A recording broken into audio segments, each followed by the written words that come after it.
I've got us marked in Job 16. I think that's where we left off, Job 16.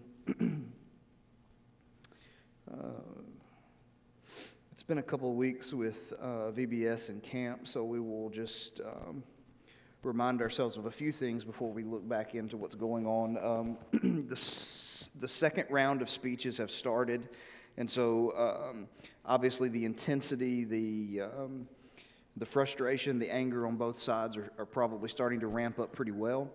And so Eliphaz speaks first again, as he has in the first round, and will continue into the third round.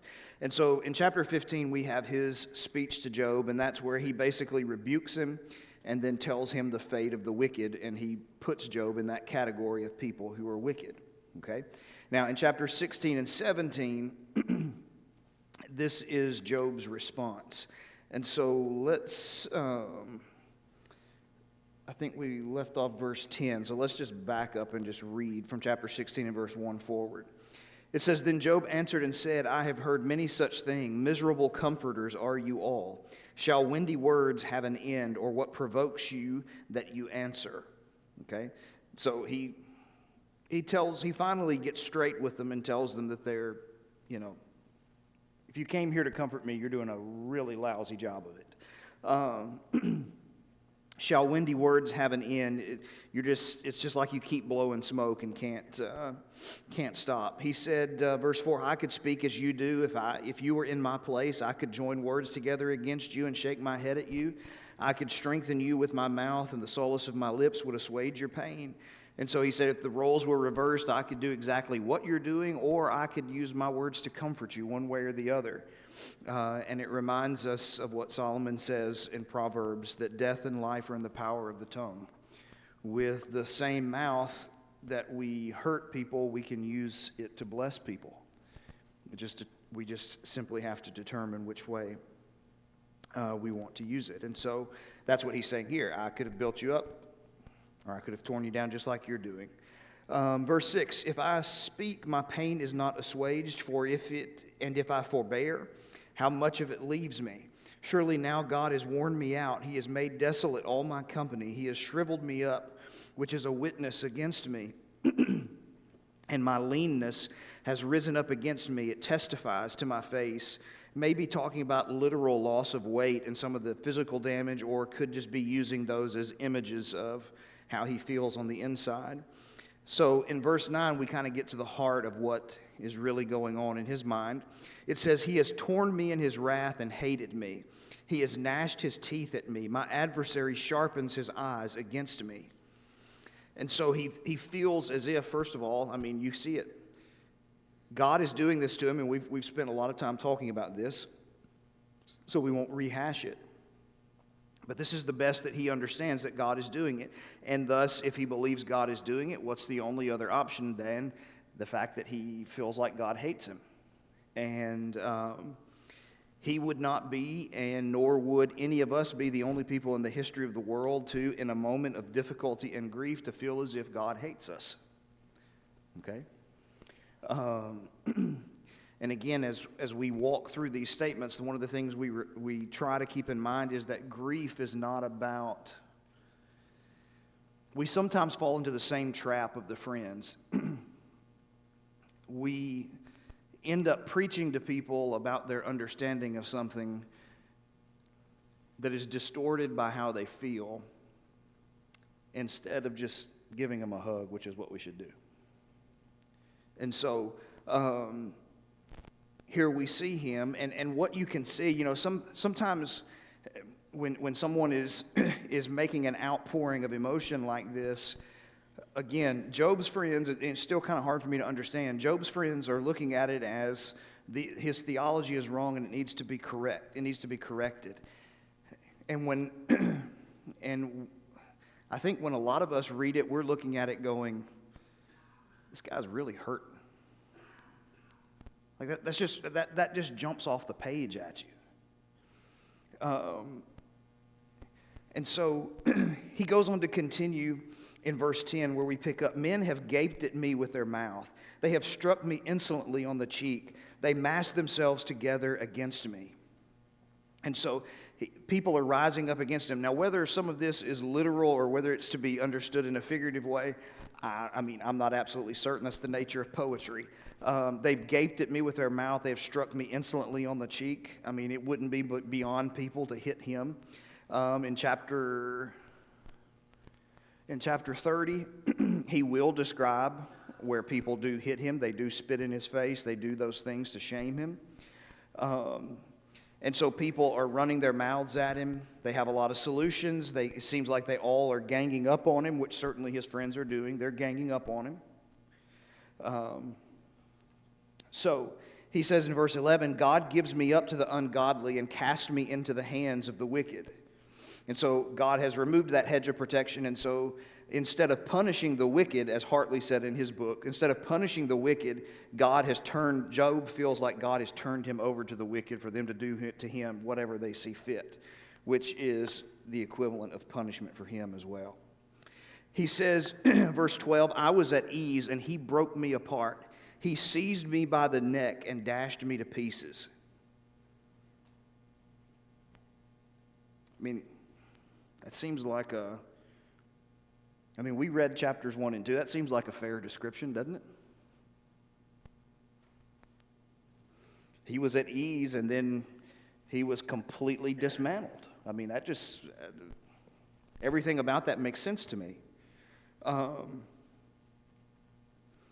Then he goes on to say at the end of 12, he set me up as his target. His archers surrounded me. He slashes open my kidneys and does not spare. He pours out my gall on the ground. And so Job feels like he's just God's punching bag. He's literally a target. God set me up as a target and then took shots at me and to hit the kidneys. And that's all of this has to do with the belief in Hebrew culture and a lot of culture in the ancient Near East that our emotions rest in our abdomen area, okay?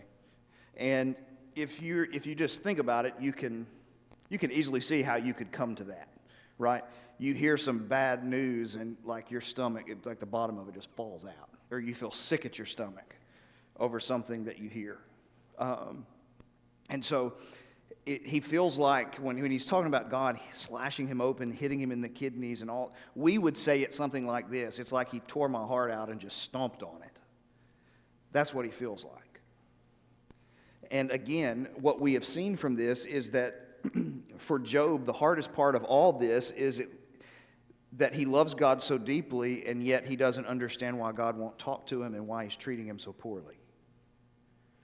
And so it's not just, okay, God is taking a shot at me and I don't really believe in him or I don't really want to follow him anyway. It's someone who's given his whole life to him.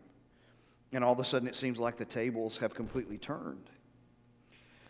So he says in verse 14, he breaks me with breach upon breach. He runs upon me like a warrior. It just feels like wave after wave. He just keeps coming. He knocks a hole in me one area, backs off, and then hits me again. He runs upon me like a warrior. They just keep coming in successive waves.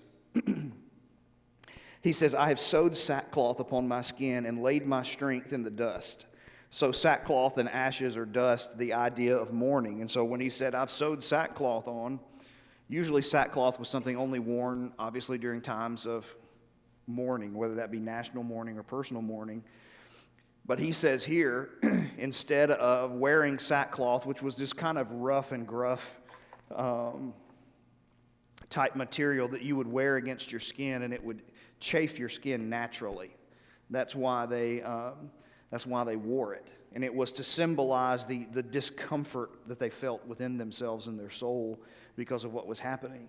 And so he said, instead of just sackcloth being a momentary thing that you put on, I feel like I've sewed it to my skin. Like I can't take it off. I can't catch a break. I can't catch my breath.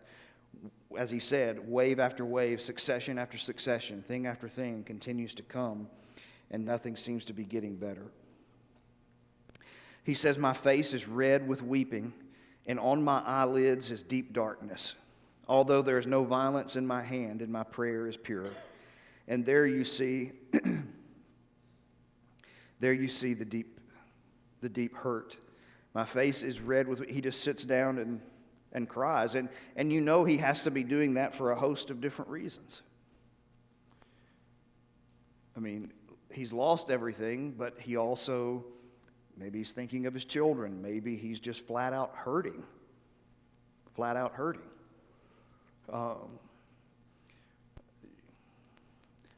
I know some people, and it's not a shot against them. I mean, they're tough as a pine knot, but if I see them crying, I know they're in a special world of hurting. Pain does not, they have a very high pain threshold. It does not bother them very much. And so sometimes just the pain, and sometimes just the overwhelm of it all. And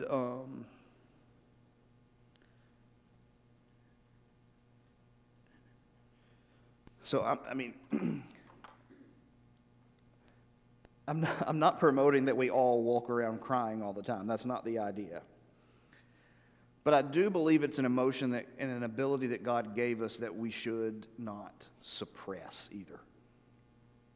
Okay? You can let it take over like anything and become emotional in the sense that that's all you ever are. It clouds everything that you do and think.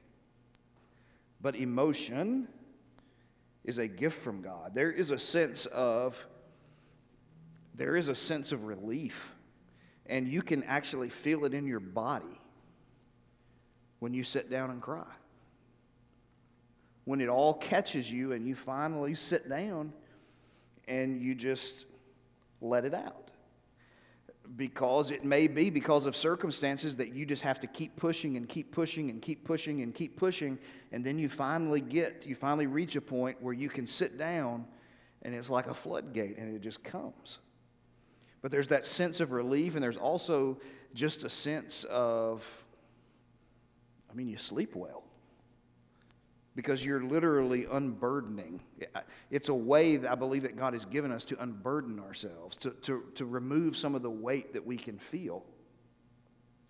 And Job said, it's just something that has become a natural part of my life. My eyelids, they're a deep darkness.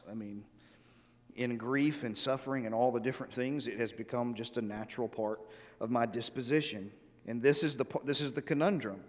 This is what my life looks like. My eyes are red with weeping, and they're surrounded by dark circles, although there's no violence in my hands, and my prayer is pure.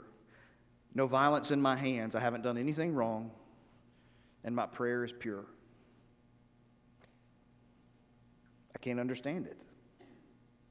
I just don't understand it. So that leads him then to make a very important set of statements here.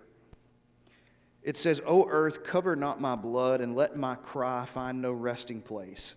Even now, behold, my witness is in heaven, and he who testifies for me is on high. My friends scorn me. My eyes pour out tears to God, that he would argue the case of a man with God as the Son of Man does with his neighbor. For when a few years have come, I shall go the way which I shall not return. So first of all, this idea of, O earth, cover not my blood, and let my cry find no resting place. Okay, the earth not covering blood. The idea behind blood is bloodshed, life being taken in a violent way and in an unjust way. Look at Genesis chapter 4 for just a minute. So in Genesis chapter 4, beginning in verse 8, it says, Cain spoke to Abel his brother, and when they were in the field, Cain rose up against his brother Abel and killed him. Then the Lord said to Cain, Where is Abel, your brother? He said, I do not know. Am I my brother's keeper? And the Lord said, What have you done? The voice of your brother's blood is crying to me from the ground.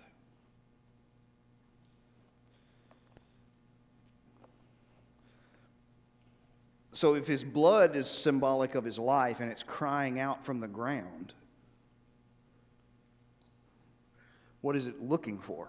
What is it saying?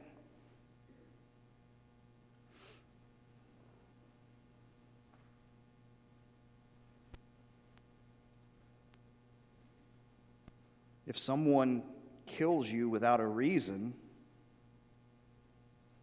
even if they have a reason, if someone kills you, we would call that a crime. We would call that injustice.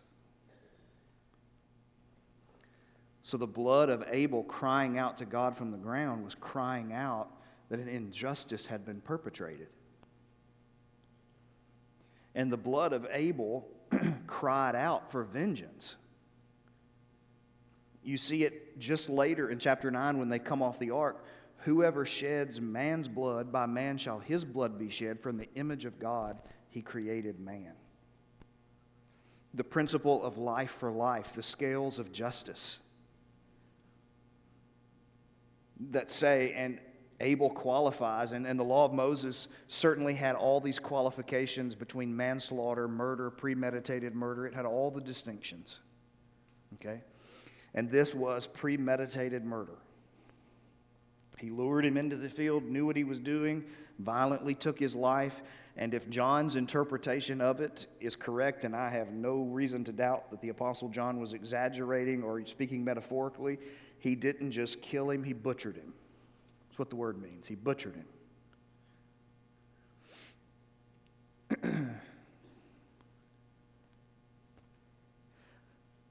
So, blood on the ground. And this, listen, even in the law of Moses, there were provisions that said, if you find a body, if you find somebody who has died, and it's out in an open field not belonging to a city, you have to measure and see whose city or village it's closest to, and then the elders of that village that it's closest to have to come out and take the body and bury it and perform all of the rituals and the cleansing and the appeasement of God for the life that has been taken.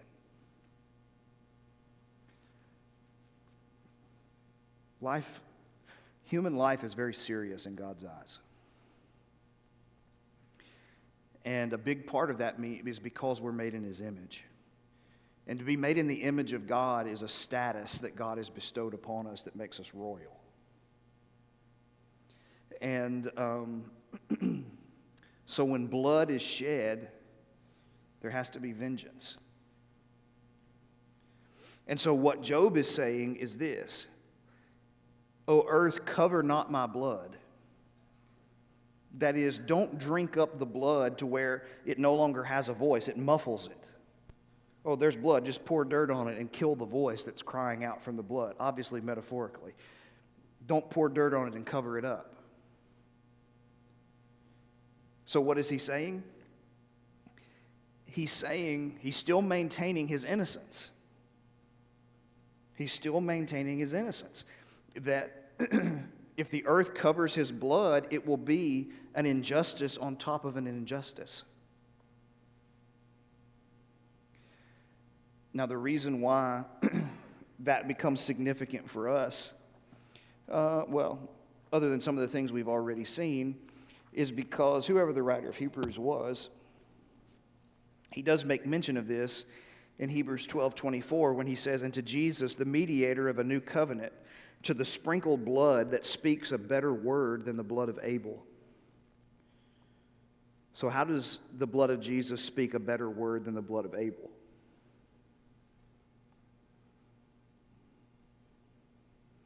The blood of Abel cried out for vengeance.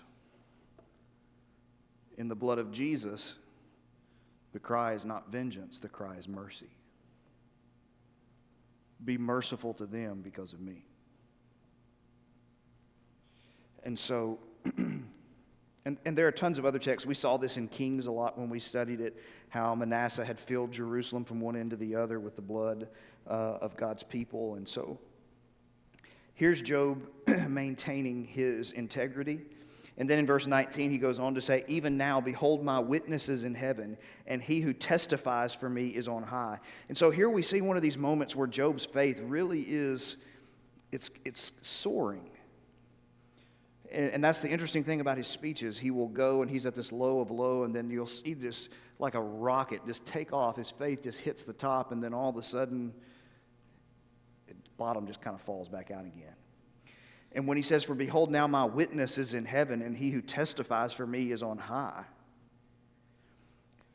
this goes to some things that have been hinted at in chapter 13 and in chapter 9 that you and I have that he did not have.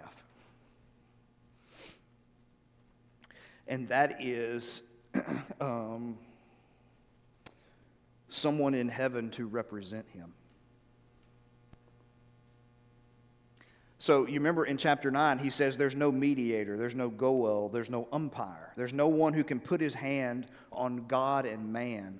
There's no one who understands what it's like to be both of them. If you're going to be a mediator, you got to understand both sides. Okay? For an example, in a strike, you've got a mediator, somebody who has been a worker, somebody who has been, I don't know if you want to call blue-collar worker, and somebody who's been in the white-collar side as well. You got to understand where both sides are coming from. Somebody that both sides will respect, that they feel will faithfully represent their interests, that can reconcile the difference that has torn them apart. Okay? At this point, there is no one in heaven, in Job's life, there is no one in heaven who knows what it's like to be a human being. There will be, but it hadn't happened yet. And this is where Job he's showing some things. Maybe even speaking certainly more than he understood would come to pass. But my witness in heaven, the person who would stand up on my behalf and say, he's innocent, leave him alone. This is why, and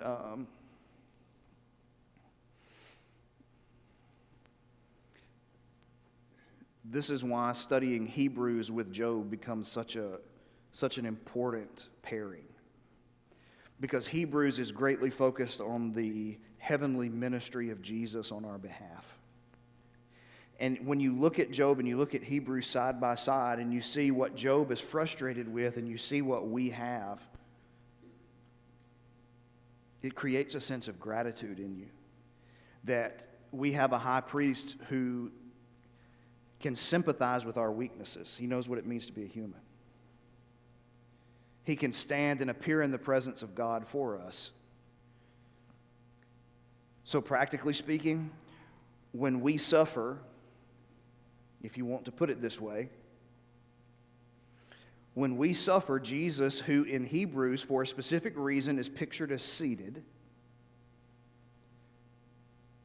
the seated king gets up and goes to the Father and intercedes on our behalf. What does that look like? I have no clue. All that's involved in intercession. Intercession is when you go to God on behalf of another person.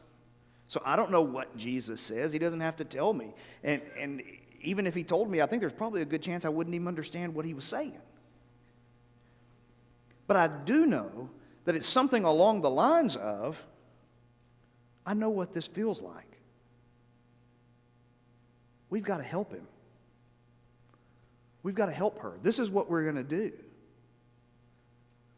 This is the special provision that we're going to provide in this particular instance.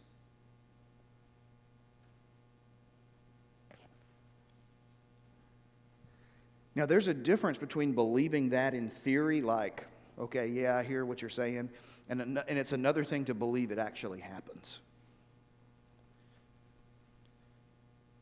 Because if you believe it actually happens, you find strength to get yourself up off the floor.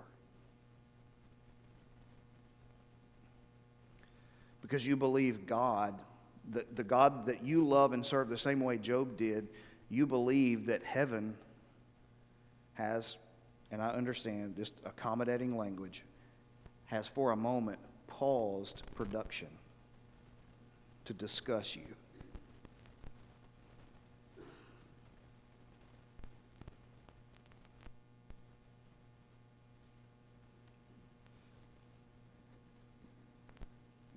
You and I can live with the idea because we know Jesus has been us and he knows what it's like to be us. Job didn't have that yet. And that made it all the more difficult for him. So he says, verse 20, my friends scorn me, my eye pours out tears to God.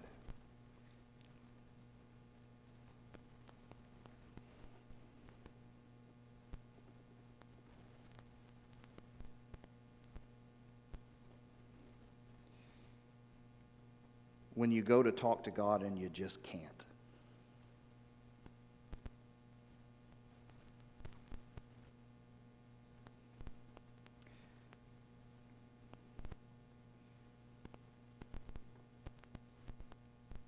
remember one of my friends who's much older than I am, also a mentor of mine.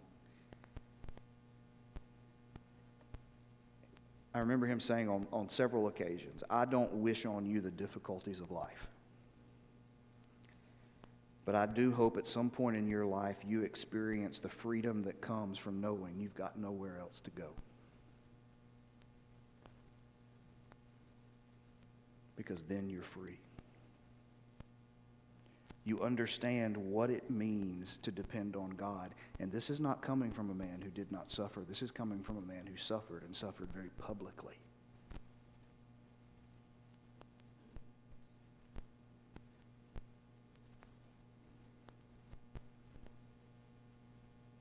You come to know God in a different way.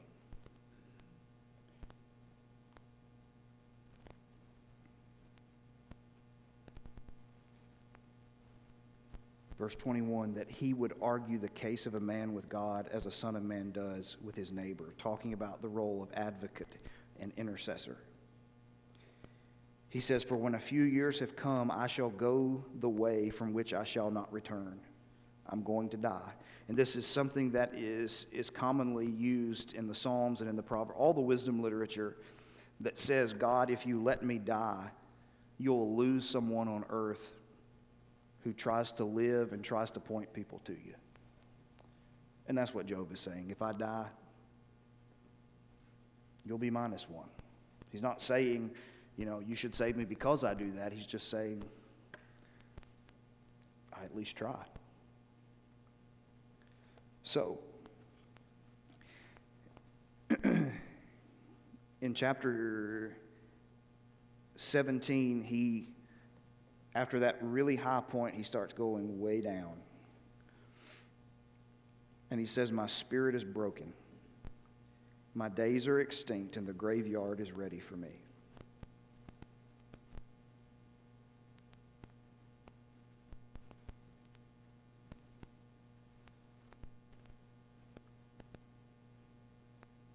My spirit is broken.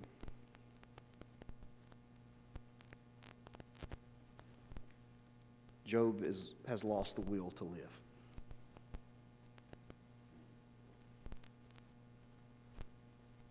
My days are done. I know it. It could happen to me at any time. The graveyard is ready for me.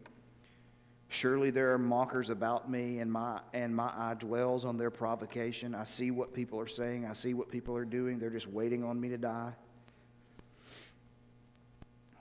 Verse 3, he says, lay down a pledge for me with you. Who is there who will put up security for me? Since you have closed their hearts to understanding, therefore you will not let them triumph. He who informs against his friends to get a share of their property, the eyes of his children will fail. It seems like Job is, he's certainly expressing his frustration with the people around him, because nobody will come to his aid. Nobody will help him. Nobody will speak up on his behalf.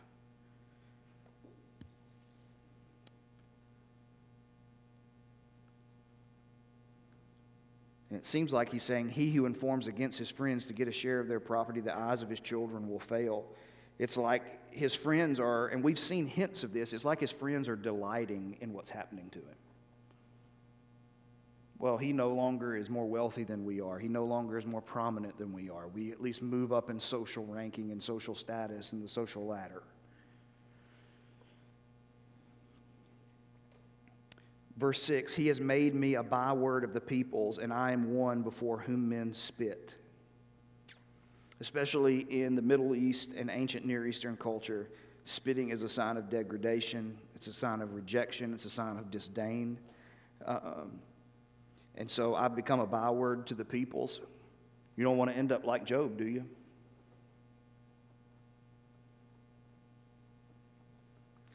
My eye has grown dim from vexation. All my members are like a shadow. The upright are appalled at this, and the innocent stirs himself up against the godless. Yet the righteous holds to his way, and he who has clean hands grows stronger and stronger.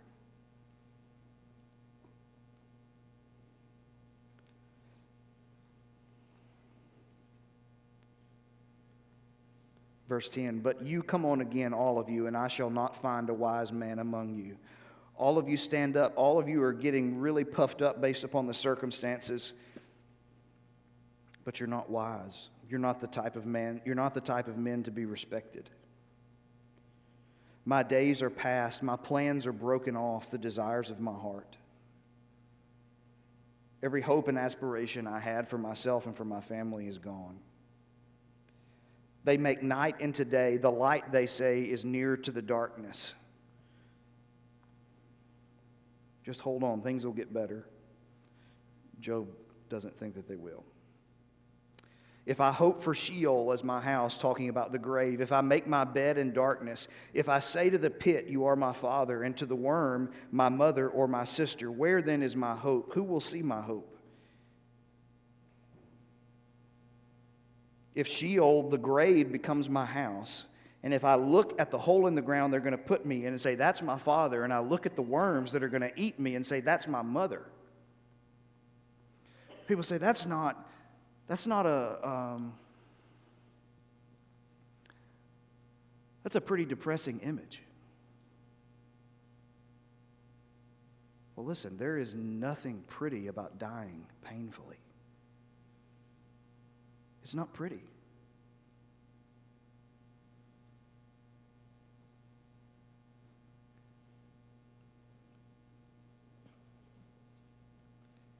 He says, where is my hope? Who will see my hope? I'm dead. Is my hope going to go down to the bars of Sheol, the grave, those bars again, those prison bars that keep you in, that you can't get out of? My hope going to follow me there? Shall we descend together in the dust? Am I going to take hope with me? Is it going to be buried with me?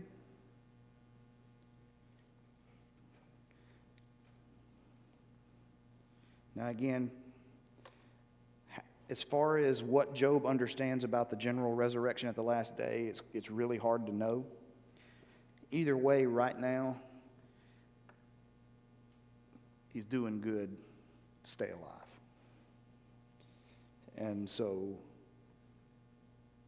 what we're seeing is a man who just feels hopeless.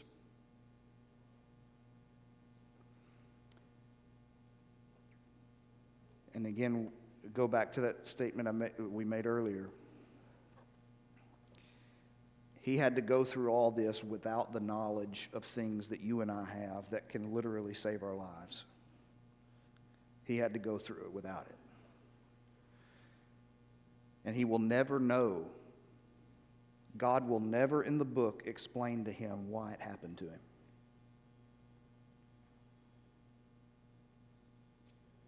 That's why I love the man.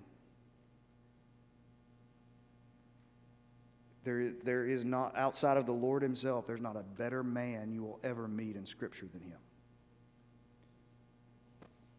His love for God ran so deep, he meant exactly what he said when he said, even though he slay me, yet I will trust him. And so he helps us to suffer good, to suffer well as well. All right, we'll pick up in 18 and see Job's response, hopefully, next Wednesday.